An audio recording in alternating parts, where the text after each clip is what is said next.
முழுவதும் பிரயாசப்படுகிறேன், ஆனாலும் என் வாழ்க்கையில ஒன்று அகப்படவில்லை. நாம் நம்முடைய நலனை குறித்து பிரயாசப்படுகிறோமா?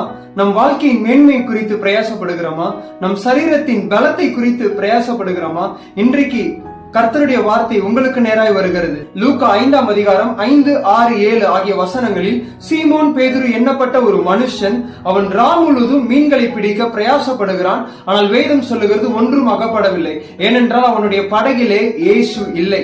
ஆம், இன்றைக்கு நம்முடைய படகுல இயேசுவுக்கு ஒருவேளை இடம் கொடுக்காம நாம் பிரயாசம் மட்டுமே படுகிறோம், ஆனால் அது ஒருவேளை தோல்வியில் முடியக்கூடும். இன்றைக்கு இயேசுவை உங்க வாழ்க்கை என்னப்படும் படகுல ஏற நீங்க அனுமதி கொடுக்கும் போது, அவர் உங்களை குறித்தும் உங்கள் வாழ்க்கையை குறித்தும் நல் வார்த்தைகளை பேசும்போது அது அப்படியே ஆகும். உங்கள் வாழ்க்கை நிறைந்து வழியும், உங்கள் படகுகளும் உங்கள் வலைகளும் கிளியத்தக்கதாக அமிலத்தக்கதான ஆசீர்வாதங்களை கர்த்தர் உங்களுக்கு தருவாராக. கர்த்தர் தாமே இந்த வார்த்தையை ஆசீர்வதிப்பாராக.